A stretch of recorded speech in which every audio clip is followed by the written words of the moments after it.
Good afternoon, everybody. My name is Donna Fiesel, and I'm your host of Afternoon Drive Home on IC in Christ Radio, your source for news and entertainment. You can also find us on television, channel 182 on Charter Communications. And Julie doesn't know this, but Julie, you're on worldwide television, Abundant TV, found on Roku, Apple TV, and Amazon Fire. And guess where else we are? Australia. Wow. There's a big Christian network, and it's this big satellite. And so they partnered with Abundant TV. And so now you're talking to folks out there as well. Wow. Yeah, I'm pretty sure they're making fun of my voice right now. Exactly. I can say they're making fun of our accent. That's fun. That's fun. Oh, we don't care. They like Southern folks because we've got that hospitality thing going on, you know? Oh, yeah. and really, you're listening worldwide. This is awesome because you're going to be listening to this lady who is super awesome with Northeast Alabama Community College. And it's really important that you hear this segment, okay? This is Julie George. And Julie is the skills training coordinator there. And if you are looking to relocate a business or maybe add a business to another area of the United States, maybe right here in Bama, you know, where we got it going on here, low cost of living, great atmosphere. We raise our youngins right. So if you're looking to relocate a business in another part of the world, this is the place because they're trained very well at Northeast Alabama Community College. What say you, Julie? Hey, thank you, Donna. I appreciate that. Yes, we've got so much going on, so many opportunities. And I'm sure, according to some of the trainers we've had in Europe and locations, they've said that, yes, truck drivers and carpenters, nurses, yes, we're all here and available to do that. And we're one of the most affordable in the state as well. So. Absolutely. And that's so important. And having that certificate means a lot as well. Oh, significantly. Those employers are looking, we are actually holding advisory council meetings with all of our employers to say, hey, what do you need? And advise us on your needs so that we can build our curriculums to fit your needs. So that's where we team together with our workforce, because we are workforce development for the division of workforce. Therefore, we can say, hey, let us find out how we can help you. Found out today there were some measures that we assumed that law enforcement would require people to have certain measures before they attempt certifications. And we found out otherwise, that there is an exemption there because they're already employed and they already have what they need in-house. All they have to go in and say, hey, I am an employee of, I need this certification in order to train. So I thought, hey, you know, we had to network. It took us 2 or 3 days to get it, but we found our answer. So that's what we're here to do. That's absolutely true. You know, there are a lot of components. So because right now the supply chain's kind of lagging just a little bit, but there are many components to that supply chain. And one of those is truck drivers. Oh, definitely. And what we're seeing right now is not only supply chain, we're also seeing what they need in municipalities to repair, you know, not only, you know, in construction, but we've got our water companies. I know on my way to work this morning, came across to a bridge area. The water company's working on getting several repairs completed. And then I go on up in there, I see Farmers Telephone. They're there repairing phone lines, and up short another distance, you know, and I only live about 7 miles from the college. Within 7 miles, I saw 7 Mile Electric, you know, it's our utility company. So I thought, hey, you know, all these guys need CDLs and they're all contacting us. So, you know, I said, all I was lacking was a gas company. And hey, I'm the first one to go out there and say, hey, if you need these, come see us in Northeast. We'll get you ready. So, and they will. Absolutely. Absolutely. And I wanted to mention this too. And I have several relatives who are school bus drivers. And school bus drivers, I'm going to tell you, because you are employed to the state of Alabama, you've got a nice retirement there. And if you own your own business and maybe you just haven't saved something for a retirement, that would be a great alternative to drive a bus in the morning hours. Put that into your schedule. Yeah, morning hours, afternoon, you know, there's some interesting opportunities there with kids of all ages. So yeah, we are looking into the instructor has the ability to do Class C, but you know, you've also got your community organizations. You've got churches. They all need Class Cs. to do all of those areas. So yeah, we've got a lot of opportunities. So anyone passenger bus of 9 or more, they need a Class C.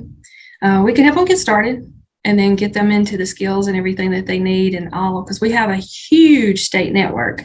We actually have an opportunity right now for folks to, the employers needing those employees, whether it's in, I'll just multiple facets of careers that they need these folks to have. What they have, a Class C or a Class B, and need a Class A. Class A gives them less restriction. So they can need endorsements. They need a Class A, drive a big rig, haul more equipment. They can actually do the theory. We can show us that they have the prerequisites. We get them in contact to do theory with ACCS Innovation Center. We put them behind the wheel. I don't. Instructors do. Chris Peak and Sean Guffey. We have 2 instructors now, 2 trucks on the road. And these guys get them behind the wheel, make sure they're ready for pre-trip, backing, maneuvers, and over the road, and then get them certified and ready to go. So, and then if they follow through like we all should do, to do everything in a timely order, they basically get free training. Wow. How long is the training, or does it vary? It varies depending on how soon and how quick they get their DLT physicals, drug screens, MVRs, whatever might be needed, and permits. As soon as they do that and complete their theory can possibly be done in 2 to 3 days online, and then they get behind the wheel. So it could be done as quick as 3 to 4 weeks. Oh, wow. That's pretty awesome. I wanted to tell you something, and I knew you were going to be on the show today, so I had to throw this out.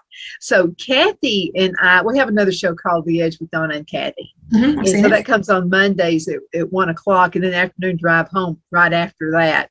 And so Kathy and I were having lunch, and I said, let's just stop and get a burger, because I really don't have time to stop at a restaurant. We got to hurry up and get on to the next appointment. We're running kind of late because the first appointment was late. That was just the rest of the day.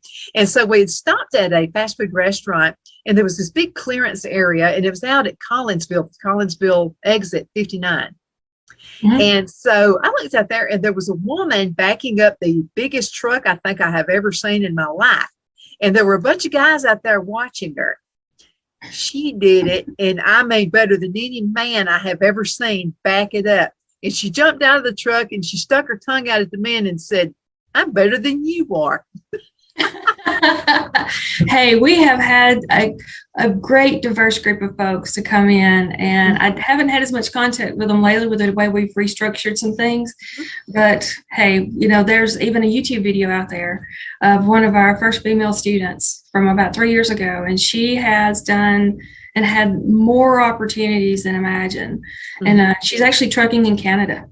And she's gone Mexico, Canada, you name it. She's had opportunities galore since she came through the program, Miss Heather.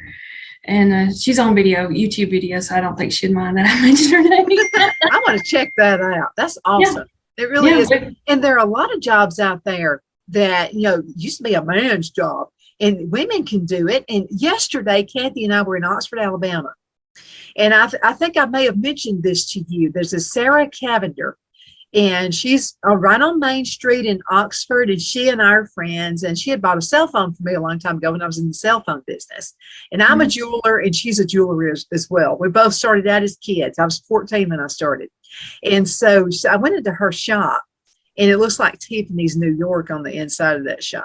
I mean, it is beautiful. I mean, it's just classy all the way. And she said, do you want to see what it looks like in the back? And I said, this is where she makes this stuff. And I said, yeah, I want to see. So it was closing time anyway. So she locked the door, and we went to the back, and I was in heaven. You should have seen some of the machinery she had. So she takes metalworking to a whole new level. She makes some of the most magnificent pieces that you have ever seen in your life, using the same machines that the guy would use in a shop, and just one-of-a-kind pieces, and sells all over the world. Oh, yeah. Sounds like CNC. Yeah. And those opportunities here as well. Yeah. We have some programs with the industrial systems technology for, what the correct term is. It's industrial systems, but they call it, it starts with an M. Okay, now you know how the grades here. Words are just right there on the tip of my tongue. I know, but that happens to me all the time. Yeah, they'd say, Julie, as many times as you've heard this. But there's a new thing with where they do machining, welding, industrial electronics. They get all of these bundles and some engineering groups, engineering. So it almost diversifies them to where, like at her stance, she's not only into business and distribution and sales, but she's also got the ability of that hands-on skills to use the CNC machines, because it takes, from what I understood, they're very finite numbers that they're setting to make this as that beautiful, beautiful jewelry. Yes, yes. It's It takes skill. breathtaking. Yes, It's and breath- art. I overheard the drafting instructor's office is just behind mine, and she was discussing students who are in art and how they're coming into drafting. And I was using the drafting skills in the art skill and in design. And I thought, oh, that's kind of cool. And of course, then I get a phone call and I get off subject. So I get it. It happens here every day too. I got about this much of it, but I thought, well, that's a cool idea. I haven't thought about that, So I yeah, about taking some of those classes myself. Sarah is retiring, and so she said I may do a few things, but she said I'm basically just retiring, but I'm kind of thinking about doing that too, because I like to work with metals as well, and I do a lot of. If I got something on, yeah, this is one of my pieces right here, oh, that's gorgeous. right there, and so I've been making jewelry. It started out as love beads back in the 70s. I advanced a little bit. So my granddaughter, somebody had given me some of my great aunt's jewelry, and she didn't have children, and so we thought it was just costume jewelry. And so my sister-in-law was visiting, and she saw the jewelry, and she goes, "Where did this come from?" And she said, "These are glass beads from the 1960s." And I'm like, "Yeah." And she said, "Why is this toddler playing with these?" I said, "I will take these and put these away." So they are put away until she's a teenager and can, it really enjoy them. You never know. And artists love metalworking now. I mean, it just opened up a whole new field now that word has finally got out. Oh yeah. That and the welding arts. Because even you can see where she's currently dean of evening students, or evening dean, Barbara Kilgore, she has the Mustang sculpture here, and then they did that with her welding skills. So yeah, I know it's amazing what you can do with not just using it as an art, but we're even trying to envelop the students who have just finished high school or just completed a GED, ages 17 or older. So therefore, you're not just talking about just traditional age high school. We've got an opportunity for them to go into basic residential carpentry. And so we've got two opportunities. We have what they call a fall bridge program, so that they can go in, and yes, I'm having to pull this up and look at it online as I'm talking. We expect you to.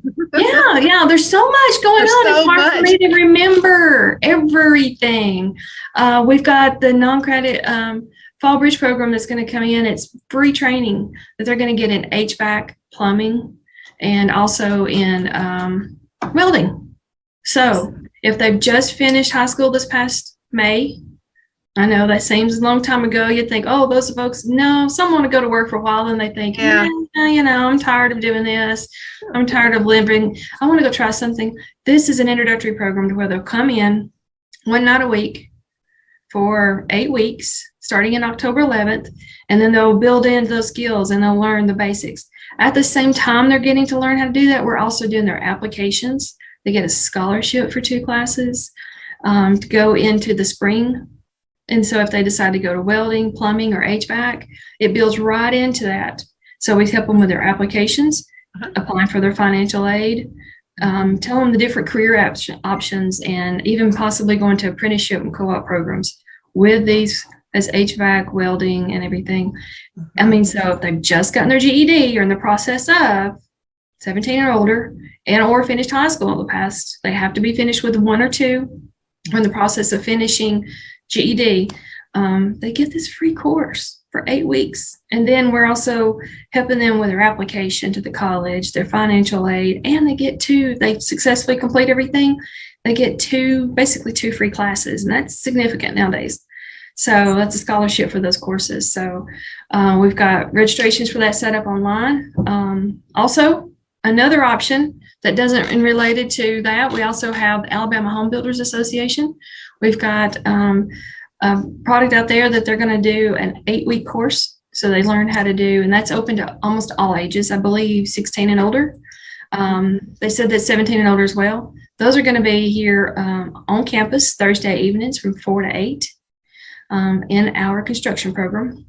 They'll get to learn the basic construction tools, roofing, framing, interior trim, stairs. There's window installation. I'm looking at all the blueprints and everything, and I'm thinking, oh, are we building they are building a small building. So Alabama Home Builders is providing everything and scholarships and everything for that as well.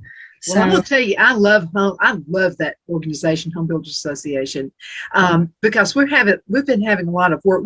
We bought my grandparents' farm, and so we bit off a lot more. We could have had a house built, really. oh, I understand. I live in my great grandparents' house. I do. I get it. Oh, so I mean, everything's had to be redone, but I'm glad we did it. But I made that request because I wanted to mention this. The Home Builders Association is awesome. So there was a man who seemed a little bit shady to me that we had interviewed to work. And so they were huge on helping us make this decision.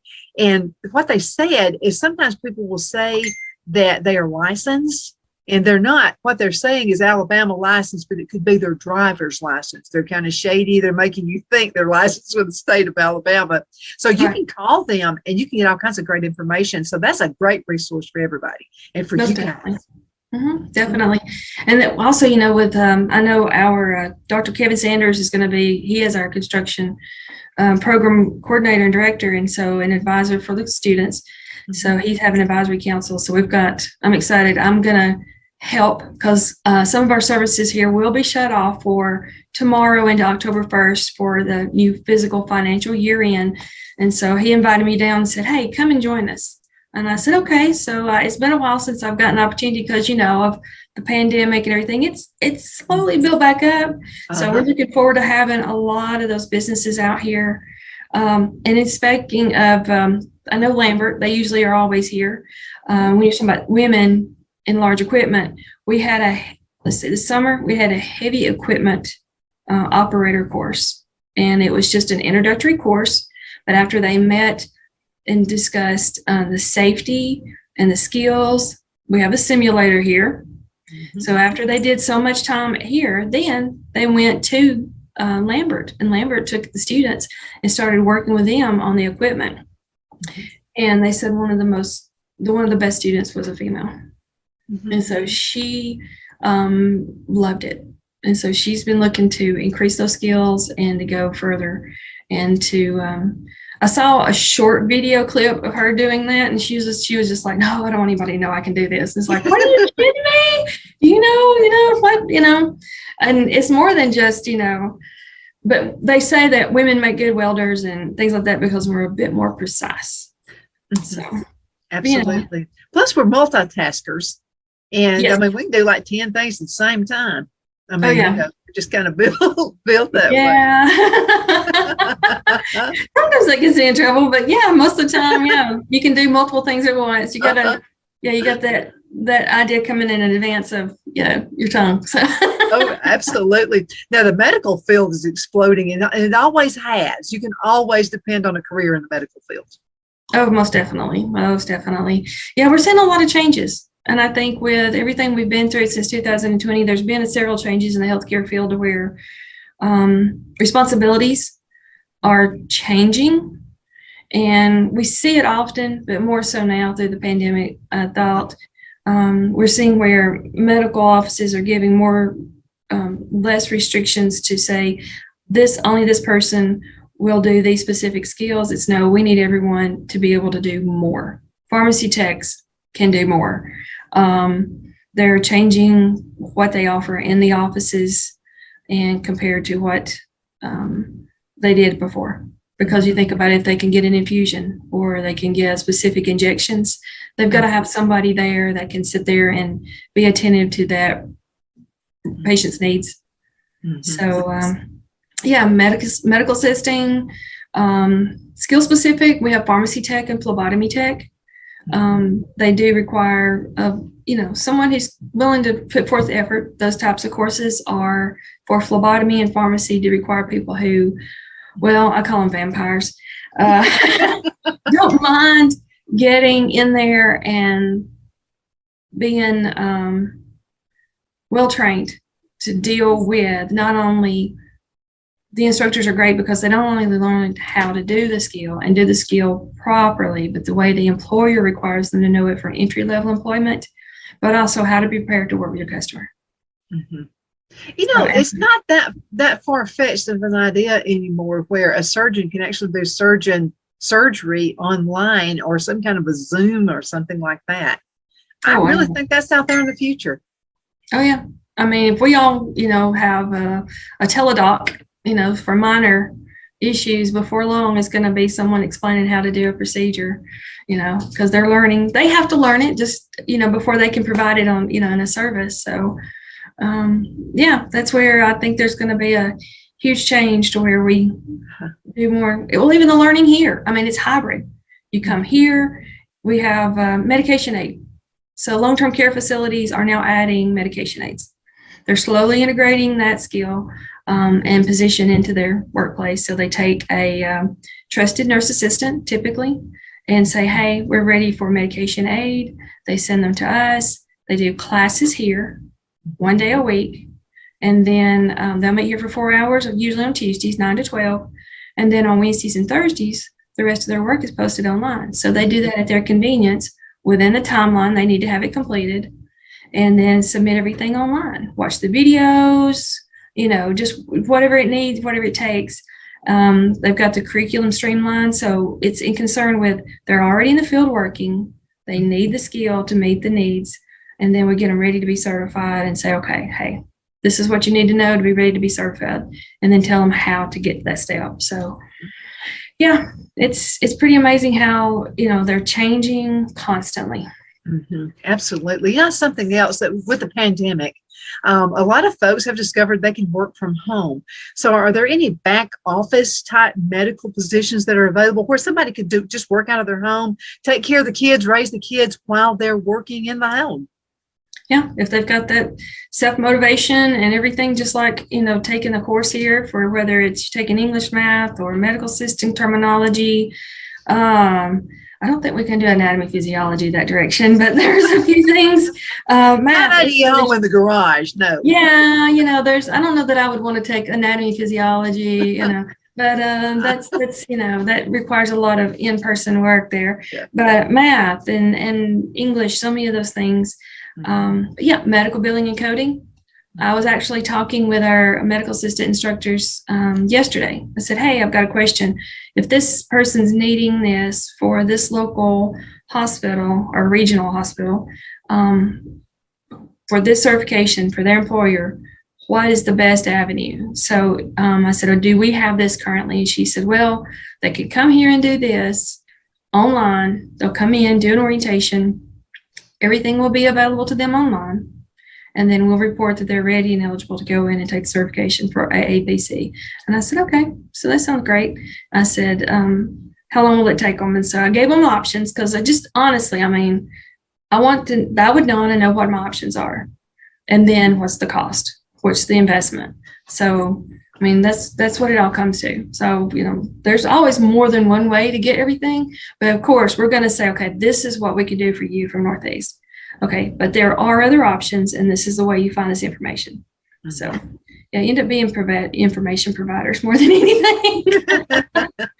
Well, that's cool that you guys are such a resource in the area. And I wanted to mention to you folks who are watching, you're in other parts of the world. Right here in North Alabama, we got it going on, and we have good employees, and they're very well trained. So if you're looking to locate in this area, maybe you have a headquarters stationed right here in North Alabama, or maybe another plant or any kind of business, you need to come here and check it out at least. So I wanted to mention that to you guys who are watching. I wanted to also talk with you about, so many different directions, and there are so many employers who actually look to you guys for assistance for hiring employees. Yes, yes.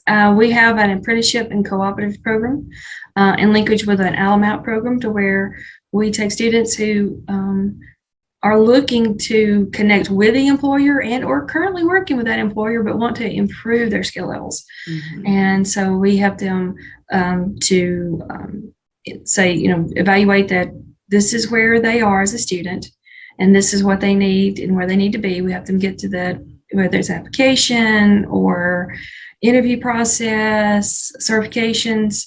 Then from there, we'll go in and talk with that employer and they say, hey, we've got X amount of people who need these skill levels. So we've got certifications to through like Ramsey certification in Ramsey Corps where they can take that. We also offer the MSSC, which is the manufacturing solutions where they determine their knowledge and safety, quality. What's the others? I'm the site coordinator and I can't remember all the tests. There's 4 or 5 tests. Oh, there's so much to remember.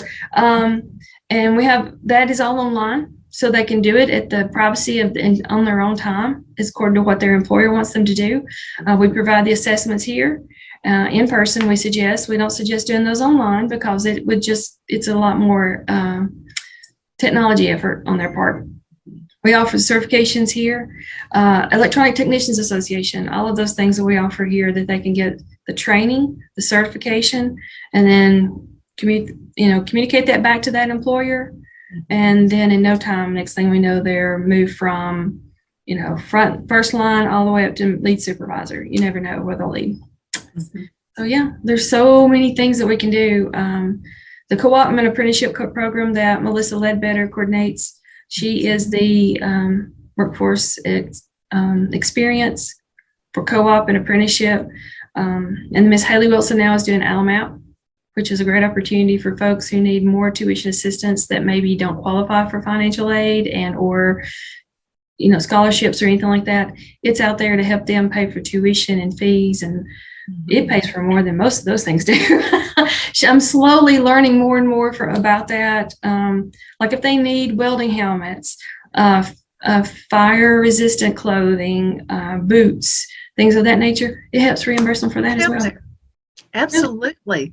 Julie George is with me right now. She's with Northeast Alabama Community College. I'm going to tell you what, I'm real proud that you guys are in this area. This is such a huge, huge help for our employers that are right here. Less than a minute and a half left in this section. What would you like to tell folks? Search us out. Check us out on the web at nacc.edu. If you have questions, give us a call. We have 2 landlines. We have multiple landlines. Give us a call at 256-638-4418 or at the 228-6001. Check us out. There's so many things. There's so much community involvement as well. With the theater, we have Booze Paws, I believe it is coming up. Looking back at our website, if you go across, there's some events coming up. Yeah, Booze and Paws Halloween dog costume contest coming up October 20th. We also have Story Walk for children and their families through October 31st. They'll have the walking trail, and then they've got an exhibit that ends tomorrow with football. We've got a jazz jam coming up. They're also doing Songs of the Troubadours. That's going to be with our Northeast Chorus, Encore, and the Mustang String Band. That's coming up October 27th at 6:30. And we appreciate everything you guys do for this area. We're going to have to call it the end of the day. Julie, always awesome having you on the show. Thank you for having us. And you take care. Okay, folks, we're going to get ready for another awesome guest, very much like this one. We'll be back with you in just a few minutes. Bye, Julie. Thank you.